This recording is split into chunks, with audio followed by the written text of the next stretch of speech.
तो आज का हमारा टॉपिक है सेल मेम्ब्रेन, यानी सेल मेम्ब्रेन जिसको प्लाज्मा मेम्ब्रेन भी कहते हैं। क्या कहते हैं? Plasma membrane. It's also called as plasma. ठीक है, इसको प्लाज्मा लेमा भी कहते हैं। सेल मेम्ब्रेन जैसा कि आप जानते हो, इसको पहली बार शिवान ने डिस्कवर किया था और इसको प्लाज्मा मेम्ब्रेन नाम रखा था नगेली एंड क्रेमर ने। ठीक है, तो प्लाज्मा मेम्ब्रेन जो है, प्लाज्मा मेम्ब्रेन सेल का आउटर मोस्ट कवरिंग होता है। आउटर मोस्ट कवरिंग ऑफ सबसे बाहर वाली कवरिंग जो होती है, outer most covering of majority of cells. Majority of cells की आउटर मोस्ट कवरिंग। ठीक है, majority of cells that keep cell contents in place। ये सेल कंटेंट्स को एक जगह पे रखता है। Cell contents in place and keeps a cell separated from its environment।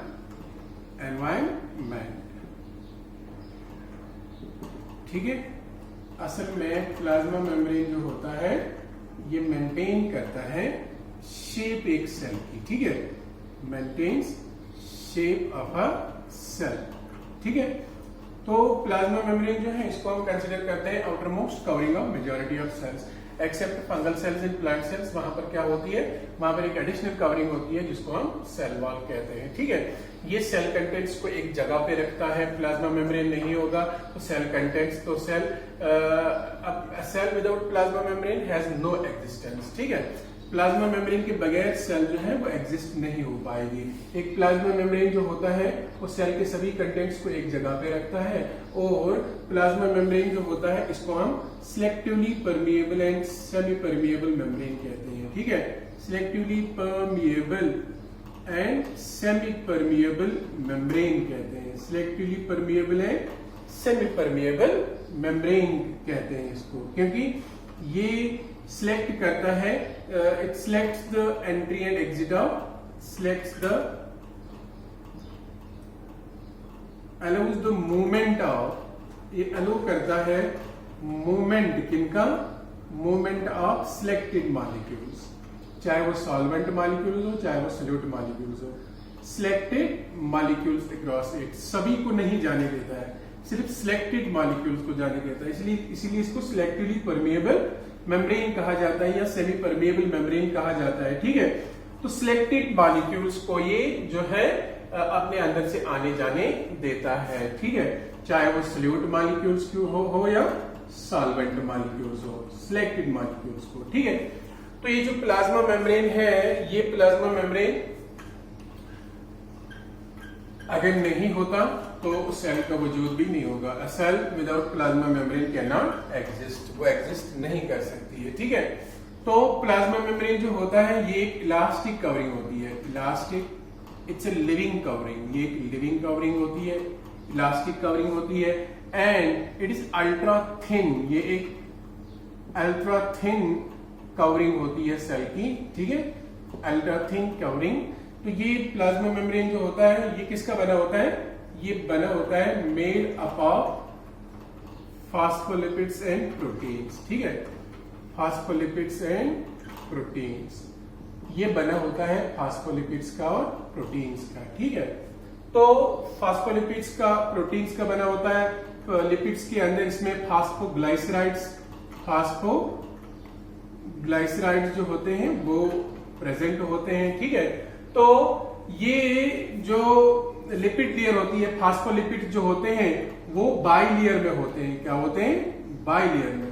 तो यहां पर फॉस्फोलिपिड बाई लेयर होती है, यानी ये जो फॉस्फोलिपिड्स होते हैं इनके फॉस्फेट हेड्स होते हैं और अंदर ये बाई लेयर में हमेशा होते हैं, यानी दो लेयर्स बनाते हैं अंदर ये मॉलिक्यूल्स फॉस्फोलिपिड्स। ठीक है, इस तरह इनके फॉस्फेट हेड्स जो होते हैं वो हाइड्रोफिलिक होते हैं। क्या होते हैं?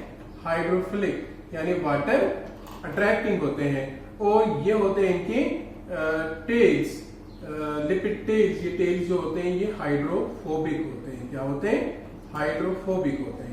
तो इस तरह इनका अरेंजमेंट होता है कि हाइड्रोफिलिक हेड्स जो होते हैं वो बाहर की तरफ होते हैं और हाइड्रोफोबिक टेल जो होते हैं वो अंदर की तरफ होते हैं। इस तरह ये टेल जो होते हैं हाइड्रोफोबिक टेल्स ये अंदर रहते हैं और ये जो है वाटर से जो है दूर रहते हैं, सब अलग रहते हैं। इनको ये हाइड्रोफिलिक टेल जो है ये इनको जो है क्या कहते हैं, इनको पानी से जो है इन कांटेक्ट में नहीं लाते हैं, ठीक है, क्योंकि ये हाइड्रोफोबिक होते हैं, वाटर हिटिंग होते हैं, ठीक। तो फास्फोलिपिड्स होते हैं, इसमें फास्फोग्लिसराइड्स प्रोटीन्स इसमें प्रेजेंट होते हैं। तो कहा जाता है कि ये फास्फोलिपिड्स और प्रोटीन्स का प्लाज्मा मेम्ब्रेन बना होता है, but the content of lipid and protein, lipid और प्रोटीन कंटेंट जो होता है वो वेरी करता है, varies from cell to cell. वो एक सेल से दूसरे सेल को वेरी करता है। कौन? फास्फेट एंड लिपिड कंटेंट जो होता है वो वेरी करता है, यानी किसी सेल में लिपिड कंटेंट ज्यादा होता है, प्रोटीन कम होता है, किसी में प्रोटीन ही ज्यादा होता है, लिपिड कम होता है। अक्सर देखा गया है मेजॉरिटी ऑफ सेल्स में लिपिड कंटेंट जो होता है वो ज्यादा होता है, मेजॉरिटी सेल्स में लिपिड कंटेंट ज्यादा होता है। क्या होता है? लिपिड कंटेंट ज्यादा होता है, बट कुछ सेल्स में प्रोटीन कंटेंट ही ज्यादा होता है। फॉर एग्जांपल अगर एरिथ्रोसाइट्स को देखा जाए, एरिथ्रोसाइट्स क्या होती है? जिनको रेड ब्लड सेल्स कहते हैं। रेड ब्लड सेल्स का जो मेम्ब्रेन होता है, अगर उस मेम्ब्रेन को देखा जाए तो उसमें 54% जो होता है वो प्रोटीन्स होते हैं। बाकी जो कितना बचा? बाकी बचा इधर फिर 46%, तो वो इसमें लिपिड्स होते हैं। दैट मीन्स इसका फास्फोलिपिड कंटेंट जो होता है वो लेस होता है और प्रोटीन कंटेंट जो होता है वो ज्यादा होता है, ठीक है। बट अक्सर सेलों में देखा जाता है कि फास्फोलिपिड कंटेंट जो होता है वो ज्यादा होता है और प्रोटीन कंटेंट जो होता है वो कम होता है। तो पहले माना जाता था कि ये प्लाज्मा मेम्ब्रेन बना होता है फास्फोलिपिड्स का और प्रोटीन्स का, लेकिन ये बाद में जब रिसर्च हुआ तो इसके साथ देखा गया, इसके साथ कोलेस्ट्रॉल भी प्रेजेंट होता है, cholesterol, but only in case of animal cells. लेकिन ये सिर्फ और सिर्फ किन सेल्स में पाया जाता है? एनिमल सेल्स में। और इसके अलावा इसमें कार्बोहाइड्रेट्स भी प्रेजेंट होते हैं। क्या प्रेजेंट होते हैं? कार्बोहाइड्रेट्स प्रेजेंट होते हैं। Carbohydrates in the form of glycolipids and in the form of glycoproteins. Glycolipids क्या होता है? ग्लाइकोप्रोटीन्स क्या होता है? ग्लाइकोलिपिड्स मींस जब कार्बोहाइड्रेट्स अटैच होते हैं फैट्स के साथ, फास्फोलिपिड्स के साथ, तो इसको कहते हैं ग्लाइकोलिपिड्स। कार्बोहाइड्रेट्स प्लस फैट्स यानी लिपिड्स। तो ग्लाइकोप्रोटीन्स किसको कहते हैं? जब कार्बोहाइड्रेट्स ब्रांच्ड कार्बोहाइड्रेट जिनको ओलिगोसैकेराइड्स कहते हैं, ग्लाइकोलिपिड्स जब ग्लाइकोप्रोटीन्स किनको कहते हैं? जब कार्बोहाइड्रेट्स अटैच होते हैं प्रोटीन्स के साथ। तो दिस मेक्स अ ग्लाइकोप्रोटीन। क्या बनाता है? ग्लाइकोप्रोटीन बनाता है, ठीक है। तो इसमें ग्लाइकोलिपिड्स और ग्लाइकोप्रोटीन्स कार्बोहाइड्रेट की शक्ल में होते हैं और इसमें कोलेस्ट्रॉल भी होता है, but only in case of animal cells, plant cells में ये नहीं होता है, ठीक है। तो ये प्लाज्मा मेम्ब्रेन जो होता है इसके कई सारे मॉडल्स दिए गए, लेकिन इसका एक्सेप्टेबल मॉडल जो था वो दिया था सिंगर एंड निकलसन ने 1972 में, जिसको कहते हैं फ्लूइड मोज़ेक मॉडल। क्या कहते हैं? Fluid mosaic model. क्या कहते हैं? Fluid mosaic model.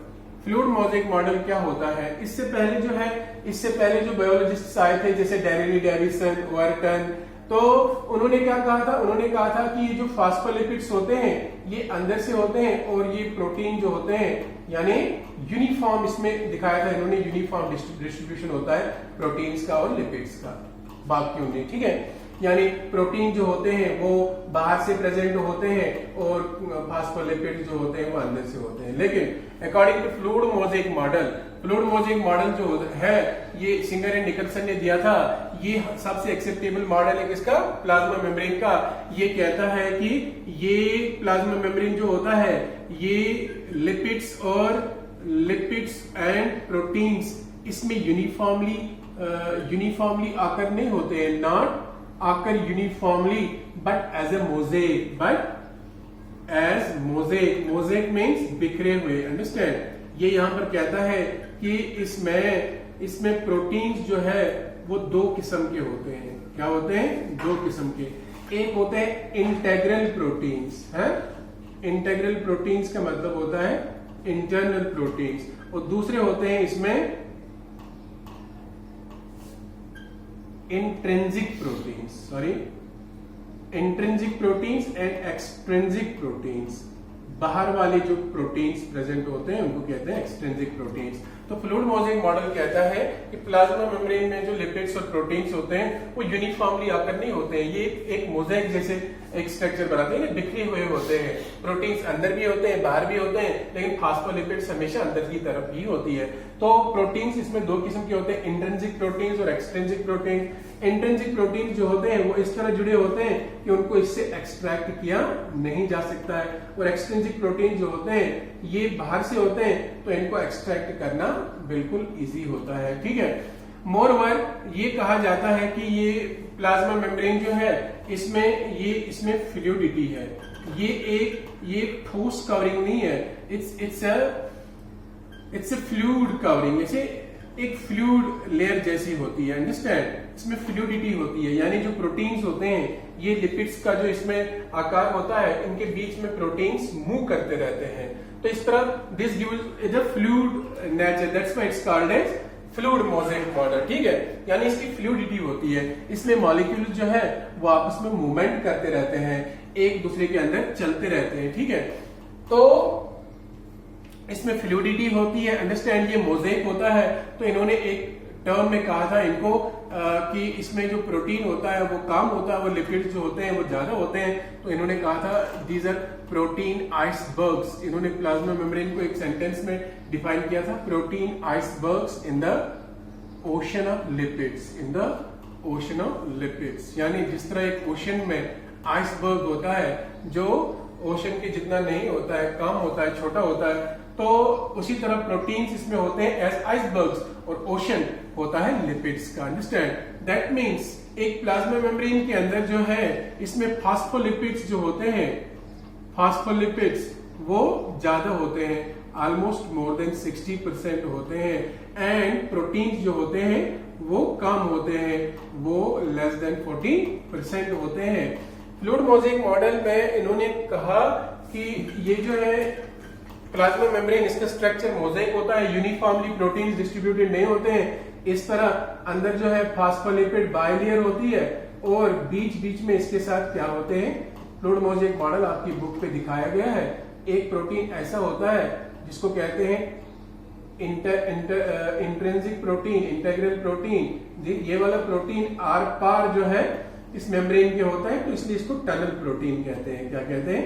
Tunnel protein कहते हैं, बड़ा होता है। इसी तरह कुछ प्रोटीन्स होते हैं जो छोटे होते हैं लेकिन अंदर अटैच्ड होते हैं, ये भी एक अंदर वाला प्रोटीन है, ठीक है।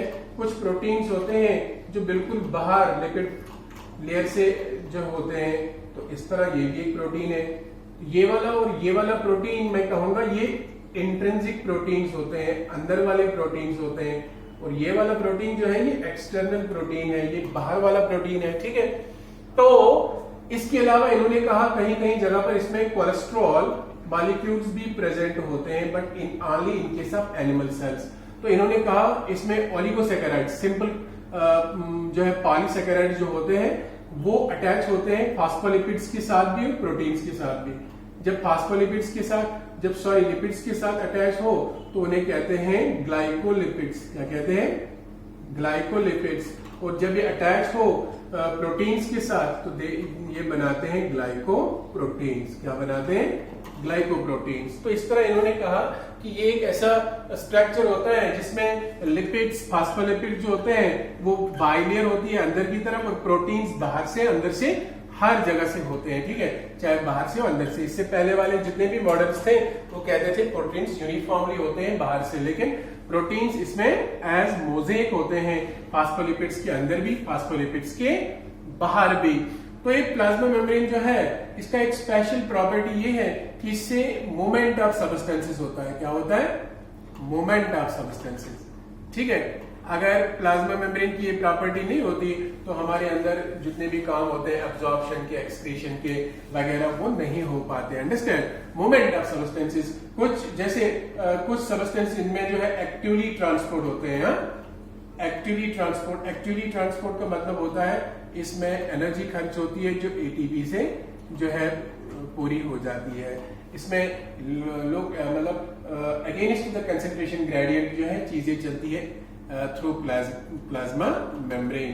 अगेंस्ट द कंसंट्रेशन ग्रेडियंट का मतलब होता है कि बाहर कम होता है या अंदर कम होता है, और जो है अंदर ज्यादा होता है या बाहर ज्यादा होता है। तो वाइस वर्सा इसमें जो है एनर्जी की जरूरत पड़ती है कम से ज्यादा की तरफ लेने के लिए, तो वो एटीपी से जो है वो प्रोवाइड होती है। इसको कहते हैं एक्टिव ट्रांसपोर्ट। दूसरा इसमें ट्रांसपोर्ट होता है पैसिवली, यानी पैसिव ट्रांसपोर्ट। पैसिव ट्रांसपोर्ट में कोई एनर्जी खर्च नहीं होती है, नो यूज ऑफ एटीपी। तो इसमें क्या होता है, इसमें विद द कंसंट्रेशन ग्रेडियंट चीजें चलती रहती है, विद द कंसंट्रेशन ग्रेडियंट। ठीक है। जैसे अगर पानी बाहर ज्यादा है अंदर कम है, तो by simple osmosis water will move from outside to inside the cell या वाइस वर्सा। ठीक है। तो इस तरह क्या होता है, इसमें एनर्जी खर्च नहीं होती है। तो स्पेशल प्रॉपर्टी जो प्लाज्मा मेम्ब्रेन की है इसकी ये है कि इसके अंदर से जो है मूवमेंट होता है सबस्टेंसेस का, the substances move in and out of the plasma membrane always. And इस प्लाज्मा मेम्ब्रेन की यही प्रॉपर्टी होती है कि ये स्पेशली मूवमेंट के लिए डिजाइन होता है। इसके बाद आपको पढ़ना है सेल वॉल के बारे में। सेल वॉल जानते हो आप, सेल वॉल एक एडिशनल कवरिंग होती है। इनके अंदर एडिशनल कवरिंग और प्लाज्मा मेम्ब्रेन के ऊपर एक एडिशनल कवरिंग होती है। कौन? ये सेल वॉल। एडिशनल कवरिंग और plasma membrane in case of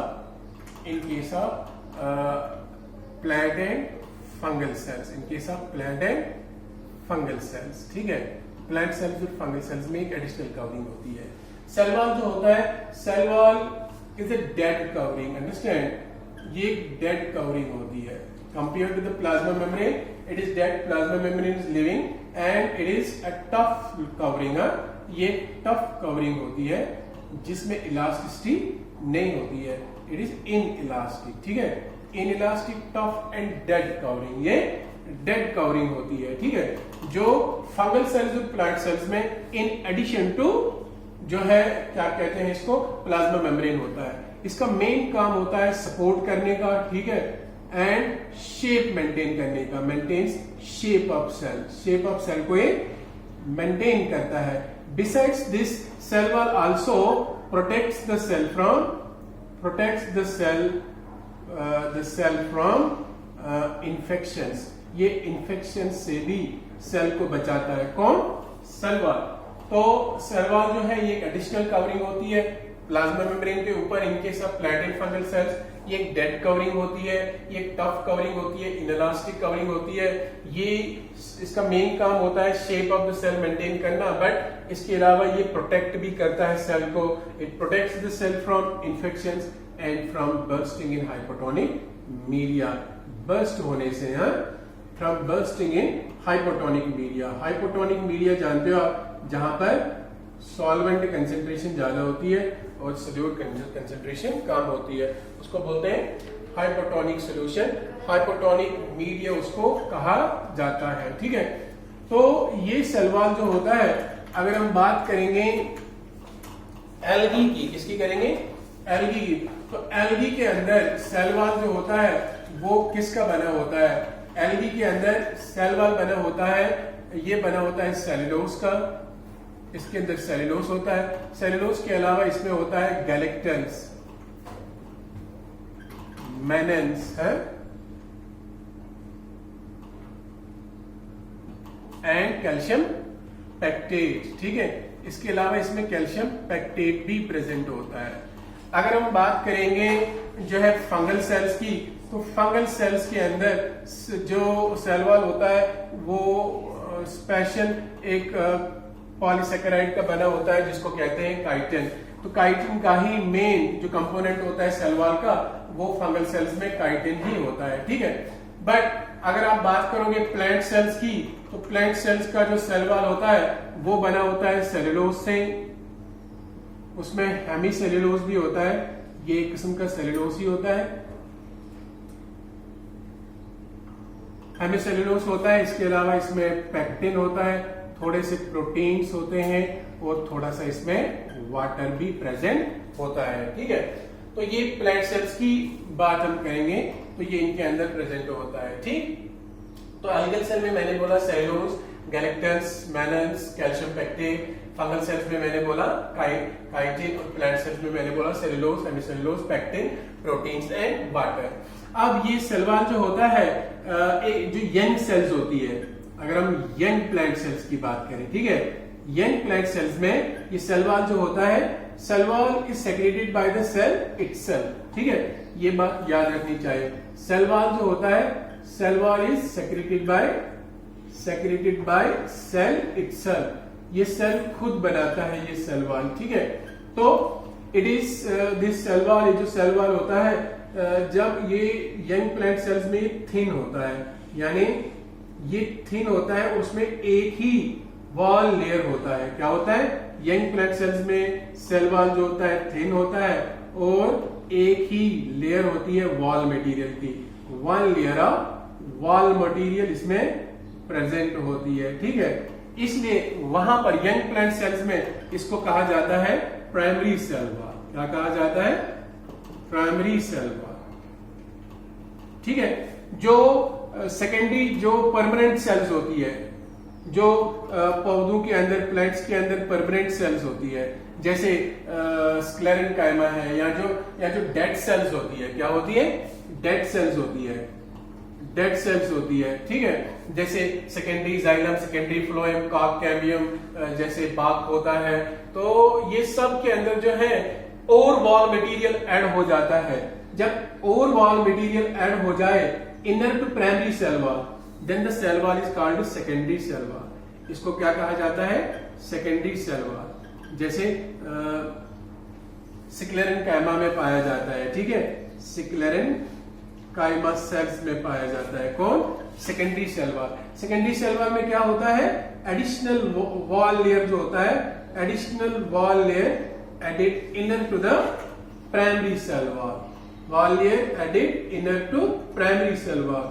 जो प्राइमरी सेल वॉल होता है उसके अंदर एक और वॉल मटेरियल इसमें ऐड किया जाता है, बिकॉज ये डेड सेल होती है, इसका काम सिर्फ प्रोटेक्शन का बनता है फिर, और इसमें प्रोटोप्लाज्म कंटेंट नहीं रहता है। कभी कभी ऐसा होता है जो आउटर जो सेल्स होती है प्लांट की, जिनमें कोई भी जो है काम नहीं होता है अदर देन द प्रोटेक्शन, उनमें क्या होता है? उनमें मोटे मोटे जो है सेल वॉल्स होते हैं, तो वैसे सेल वॉल्स को हम कहते हैं टर्शियरी सेल वॉल्स। क्या कहते हैं? Tertiary cell walls. Tertiary cell walls में क्या होता है? इनमें एक और एडिशनल लेयर जो है, एडिशनल वॉल लेयर ऐड की जाती है, added inner to secondary cell wall, ठीक है, inner to secondary cell wall. Secondary cell wall के अंदर भी जो है और जो है मटेरियल ऐड किया जाता है, तो इस तरह क्या हो जाता है? इस तरह एक टर्शियरी सेल वॉल वजूद में आ जाता है। तो likewise cell wall can be primary, secondary and tertiary. ये प्राइमरी कब होता है?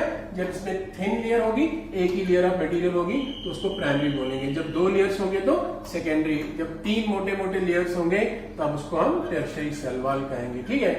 कहीं कहीं पर क्या होता है, जब भी दो सेल्स, प्लांट सेल्स जो है जब ये बनती है तो इनके बीच में एक कॉमन वॉल होता है। दो एडजेसेंट प्लांट सेल्स के बीच में एक कॉमन वॉल होता है, उस कॉमन वॉल को हम कहते हैं मिडल लैमेला। क्या कहते हैं? Middle lamella. अच्छा, मिडल लैमेला क्या होता है? Middle lamella is a common wall material, common wall material, ठीक है, common wall material between two adjacent plant cells, between two adjacent plant cells। जो दो प्लांट सेल्स होती है उनके बीच में एक कॉमन वॉल मटेरियल होता है, जिसको हम कहते हैं क्या कहते हैं? Middle lamella. मिडल लैमेला जो होता है, इट्स मेड ऑफ, ये बना होता है कैल्शियम पेक्टेट, ठीक है, ये कैल्शियम पेक्टेट का बना होता है। इसको क्या कहते हैं? मिडल लैमेला कहते हैं। ये एक एडजेसेंट वॉल मटेरियल होता है जो दो प्लांट सेल्स के बीच में जो है बना हुआ होता है, ठीक है, मिडिल लैमेला। नाउ कभी कभी ऐसा होता है कि इस मिडिल लैमेला के जरिए दो एडजेसेंट प्लांट सेल्स का साइटोप्लाज्म जो होता है वो एक दूसरे से कनेक्टेड होता है। क्या होता है? कनेक्टेड होता है। ऐसे कनेक्शन को हम क्या कहते हैं? ऐसे कनेक्शंस को हम कहते हैं प्लाज्मोडेस्मेटा। क्या बोलते हैं? प्लाज्मोडेस्मेटा। प्लाज्मोडेस्मेटा, प्लाज्मोडेस्मा एक को कहूंगा मैं, प्लाज्मोडेस्मेटा सबको कहते हैं। प्लाज्मोडेस्मेटा क्या होता है? these are direct cytoplasm to cytoplasm connections, cytoplasm to cytoplasm connections between two adjacent plant cells, connections between two plant cells through pits in the middle lamella, through pits in cell walls. Cell wall कहीं कहीं जगह पर क्या होता है, cell wall lead नहीं होता है, वहां पर वो नहीं बनता है, तो वहां पर पिट रहता है सेल वॉल में। उस पोजीशन में एक सेल का साइटोप्लाज्म दूसरे सेल के साइटोप्लाज्म में अंदर से कनेक्टेड रहता है, तो इस कनेक्शंस को हम क्या कहते हैं? प्लाज्मोडेस्मेटा। कभी कभी क्या होता है कि इसी प्लाज्मोडेस्मेटा के जरिए एक सेल का एंडोप्लाज्मिक रेटिकुलम दूसरे सेल के एंडोप्लाज्मिक रेटिकुलम के साथ कनेक्ट हो जाता है, तो इसको कहते हैं, उस एंडोप्लाज्मिक रेटिकुलम को जो इसके बीच में कनेक्टेड होता है उसको कहते हैं डेस्मोटिब्यूल्स। क्या कहते हैं? डेस्मोटिब्यूल्स। डेस्मोटिब्यूल्स क्या होते हैं? The endoplasmic reticulum connections, endoplasmic reticulum connections, endoplasmic reticulum connections between two adjacent plant cells through plasmodesmata. इसके जरिए? प्लाज्मोडेस्मेटा के जरिए। तो इसको कहते हैं हम डेस्मोटिब्यूल्स। क्या कहते हैं? डेस्मोटिब्यूल्स, ठीक है। तो ये था सेल मेम्ब्रेन और सेल वॉल के जो है बारे में जो आपको थोड़ी सी इंफॉर्मेशन चाहिए थी वो मैंने आपको दे दी, ठीक है। इसके अलावा हम पढ़ेंगे सेल ऑर्गेनेल्स, लेकिन उससे पहले यहां पर पढ़ना है एंडोमेम्ब्रेन सिस्टम। क्या पढ़ना है? हमने पढ़ना है एंडोमेम्ब्रेन सिस्टम किसको कहते हैं, ठीक है। एंडोमेम्ब्रेन सिस्टम जो होता है, एंडोमेम्ब्रेन सिस्टम किस किस को कहा जाता है आप जानते हो? देखो, एक सेल जो होती है, यूकेरियोटिक सेल जो होती है, उसके अंदर सेल ऑर्गेनेल्स प्रेजेंट होते हैं। बहुत से सेल ऑर्गेनेल्स होते हैं, जैसे endoplasmic reticulum, different components of the cell. Endoplasmic reticulum है, ठीक है। इसके अलावा गोल्जी बॉडीज है, इसके अलावा इसमें होते हैं वैक्यूल्स, इसके अलावा इसमें होते हैं लाइसोसोम्स, इसके अलावा इसमें होता है माइटोकॉन्ड्रिया के अलावा इसमें होता है क्या कहते हैं इसको, प्लास्टिड्स के अलावा कुछ सेल्स में सेंट्रियोल्स प्रेजेंट होते हैं। इसके अलावा जो है centrioles, plastids, mitochondria, lysosomes, vacuoles, Golgi apparatus, endoplasmic reticulum, mitochondria, लगभग यही जितने जो है सेल ऑर्गेनेल्स होते हैं। किसी में प्रेजेंट होते हैं सीलिया एंड फ्लैजिला को भी कंसीडर किया जाता है सेल ऑर्गेनेल्स, ठीक है। और इसके अलावा माइक्रो बॉडीज होती है, इसके अलावा जो है और भी जो है सेल ऑर्गेनेल्स होते हैं। अब इन सेल ऑर्गेनेल्स में endoplasmic reticulum, Golgi bodies, vacuoles और लाइसोसोम्स को, 4 ऑर्गेनेल्स को कंसीडर किया जाता है एंडोमेम्ब्रेन सिस्टम। क्या कंसीडर किया जाता है? एंडोमेम्ब्रेन सिस्टम कंसीडर किया जाता है। इसमें आता है कौन कौन? एंडोप्लाज्मिक रेटिकुलम, ठीक है। इसमें आता है वैक्यूल्स, इसमें आता है गोल्गी बॉडीज और इसमें आते हैं लाइसोसोम्स। इनको एक साथ माना जाता है endomembrane system, because their functions are, इनके काम जो होते हैं, देयर फंक्शंस आर इंटरडिपेंडेंट, ठीक है, इंटरडिपेंडेंट। एंड ये एक सिस्टम बनाते हैं मेम्ब्रेन्स का। They make a system of membranes inside cell, that's why they are together called as endomembrane system, ठीक है। तो कल हम पढ़ेंगे एंडोप्लाज्मिक रेटिकुलम, और गोल्गी बॉडीज के बारे में। तो आज इतना काफी है।